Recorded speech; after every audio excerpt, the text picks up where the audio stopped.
Hello students, now we are going to start our new topic, properties of determinants.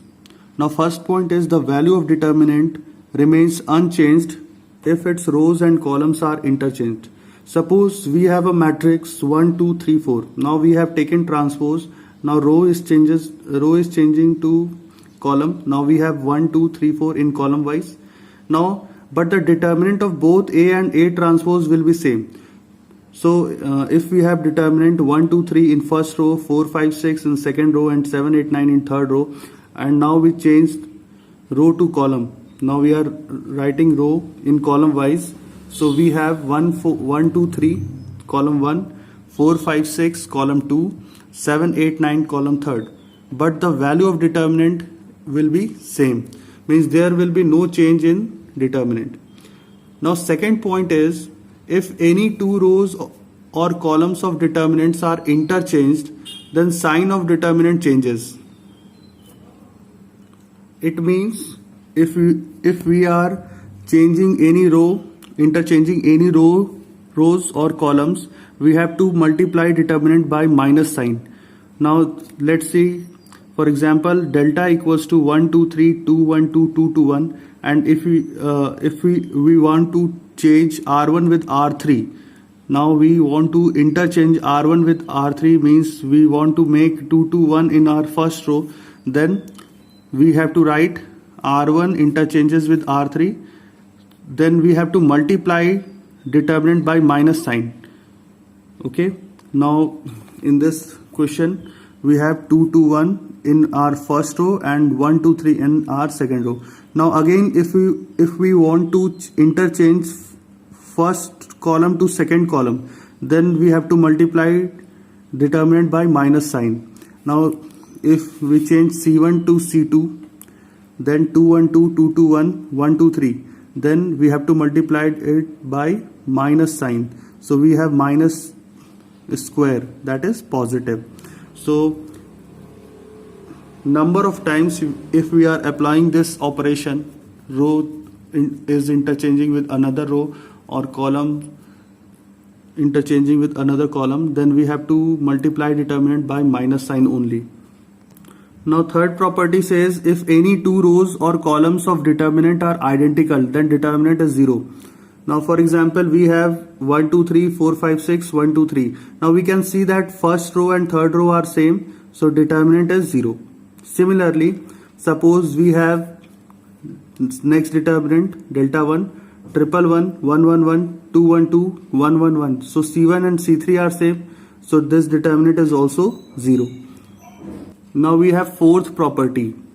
If each element of a row or column of determinant is multiplied by k is any scalar, then value gets multiplied by k. Suppose we have determinant 1, 2, 1, 1, 1, 1, 2, 2, 1, and if we want to multiply first row by 2, then we have to write R1 equals to 2R1.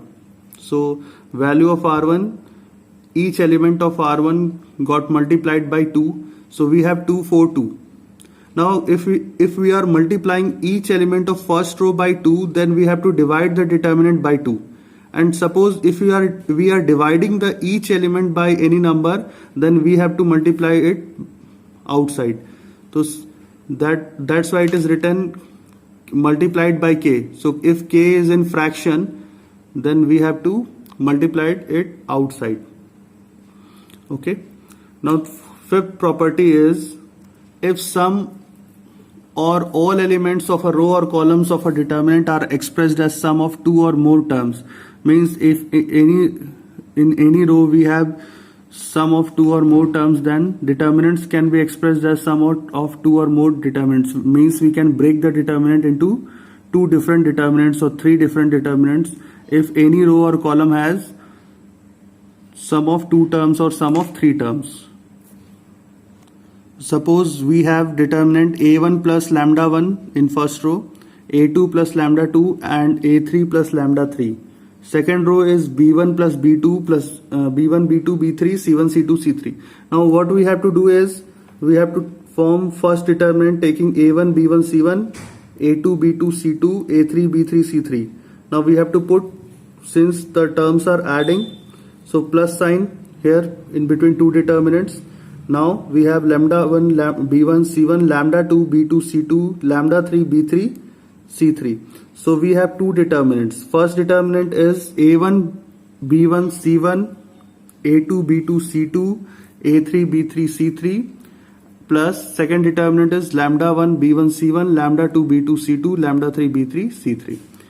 Now sixth property is the value of determinant is same if we apply the operation Ri equals to Ri plus KRJ or Ci equals to Ci plus KCJ. So we can apply both row or column operation in determinant. There is no bar. Okay.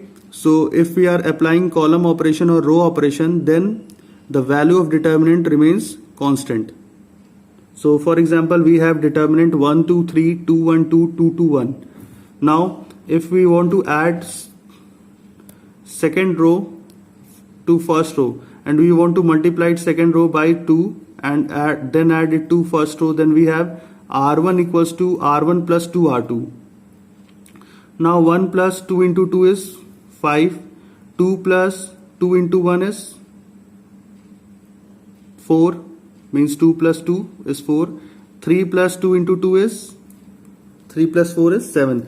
Now first row has elements 5, 4, 7, second row has elements 2, 1, 2 and third row is 2, 2, 1. Now if we want to subtract second column by first column, now we have to write C1 equals to C1 minus C2. C1 equals to C1 minus C2. Now we can see that 5 minus 4 is 1, 2 minus 1 is 1, 2 minus 2 is 0. So first column changes to 1, 1, 0, 4, 1, 2, 7, 2, 1. Now the idea of understanding the properties is to expand the determinant without using formula. Means without expanding we have to use properties and we have to get our answer. Now for example, the basic rule of this method is we have to make maximum number of zeros and then we have to expand it in terms of row or column, and if we are applying the property and getting the property right, we will get our answer in terms of 0 or 1, or sometimes we have to prove something. So for example, first question is x a x plus a y b y plus b z c z plus c equals to 0. Now it is written that we without expanding find the prove that the determinant is equal to 0. Now if we see that the third column is x plus a y plus b z plus c, first column is x y z a b c. Now if we add second column to first column, we have x plus a y plus b z plus c. Now what will happen, that first column and third column will be same, so determinant of this determinant will be 0.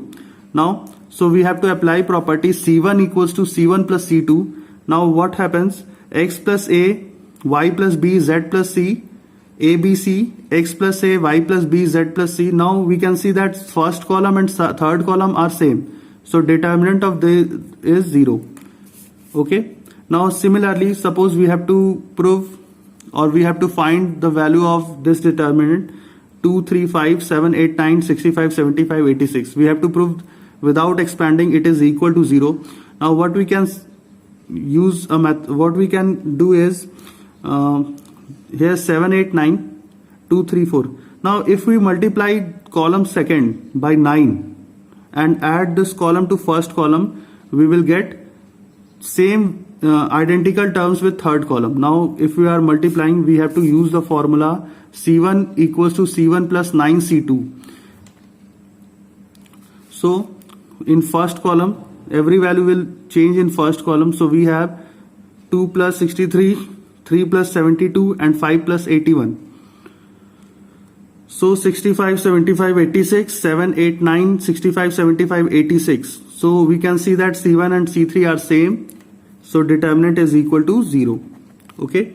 So we are applying the properties to get the determinant. That's why these properties are very important. Hope you understand the topic. Thank you so much.